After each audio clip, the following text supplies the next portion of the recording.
Let's explore how to use can and could when talking about ability, what someone is or was able to do. Can is used to talk about current or present abilities, something you are able to do right now. Can for present ability. Example, I can speak 3 languages. This means you have the ability to do it now. Can for physical ability. Example, she can swim very well. This shows she has the skill or ability to swim. Could is the past form of can. We use it to talk about abilities someone had in the past. Could for past ability. Example, when I was a child, I could run very fast. This shows that running fast was an ability you had in the past, but it may not be true anymore. Could for general ability in the past. Example, he could play the piano when he was younger. This means he had the ability to play the piano in the past. Could for hypothetical present ability. Example, I could help you if I had more time. Here, could suggests you're able to help under different conditions, but right now, it's not possible.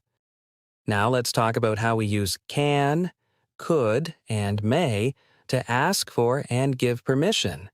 These modal verbs are really useful when we want to be polite or formal in different situations.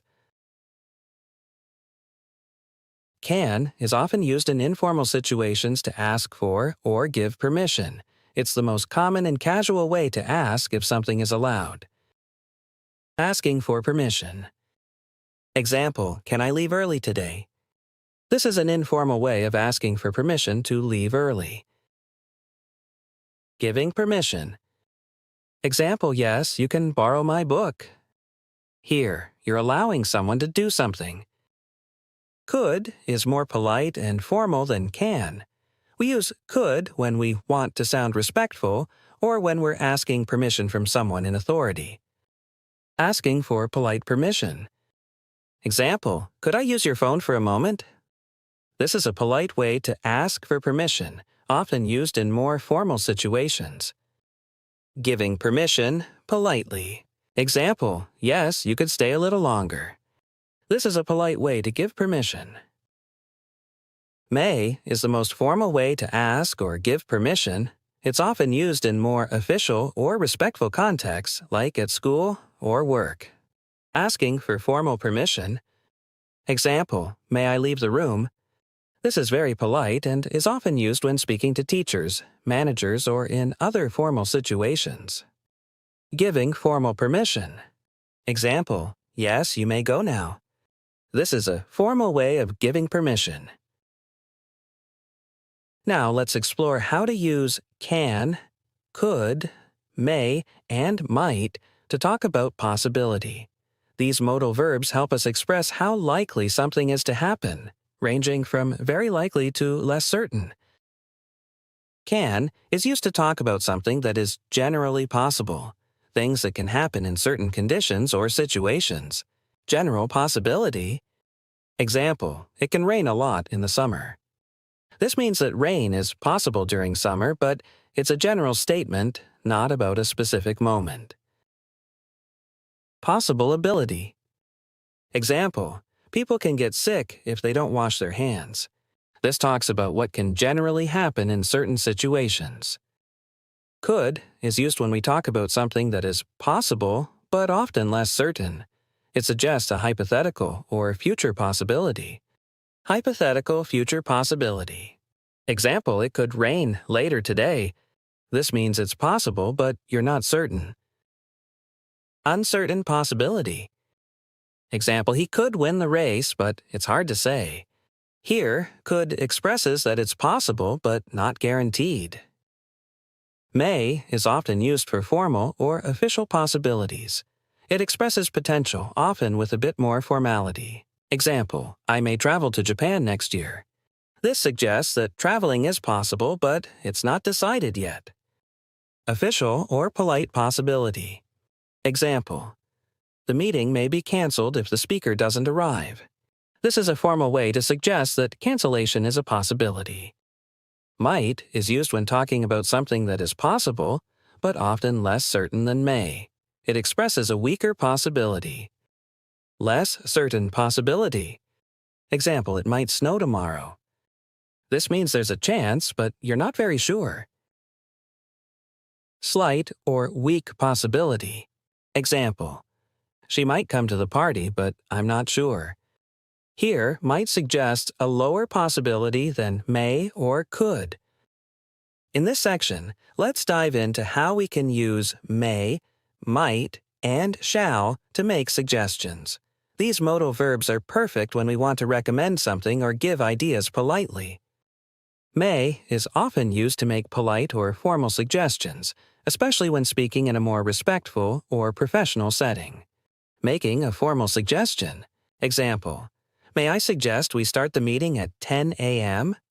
This is a polite way to offer an idea for a meeting time. Offering advice. Example, you may want to check the weather before leaving. This suggests that checking the weather is a good idea. Might is also used for making suggestions, especially when you're being polite or less direct.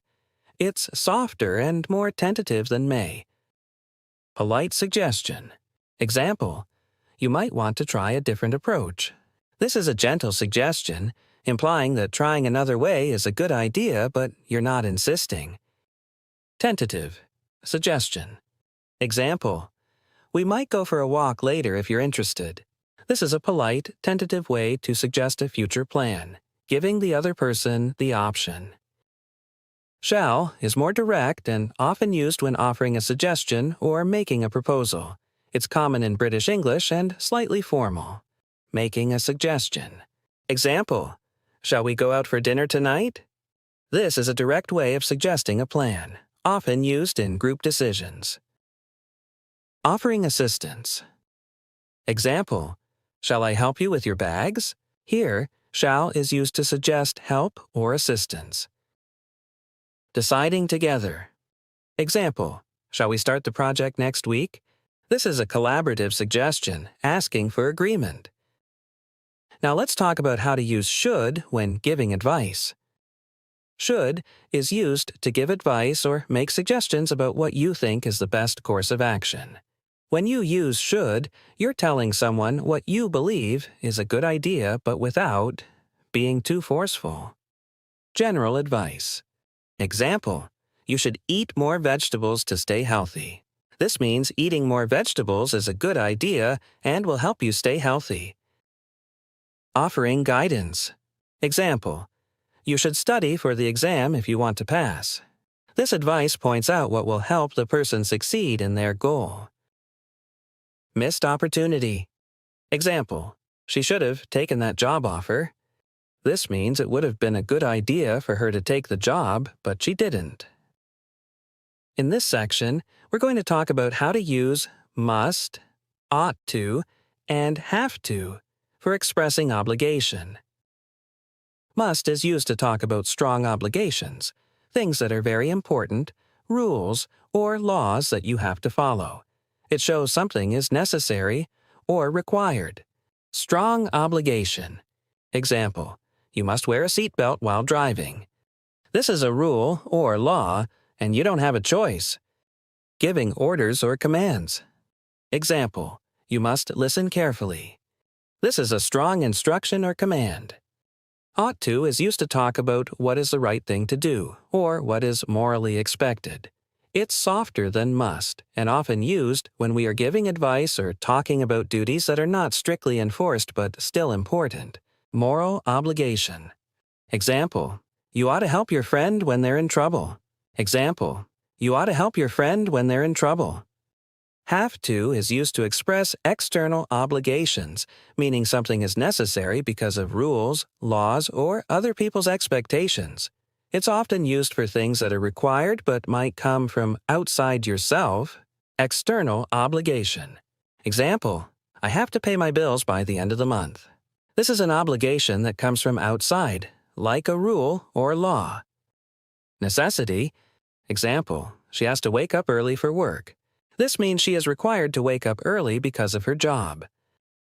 Let's explore how we can use will, would, can, and could to to talk about future actions. Will is used when we talk about something that is certain to happen in the future. It's the most common way to express future intentions, decisions, or predictions. Future intentions. Example, I will call you tomorrow. This means that you've decided to call the person and it's definite. Predictions. Example, it will rain tomorrow. You're predicting what's likely to happen based on current knowledge. Future hypotheticals. Example, I would travel more if I had the money. This means you're talking about something that could happen in the future, but only if a condition is met. Polite offers or requests. Example, would you like some help with your homework?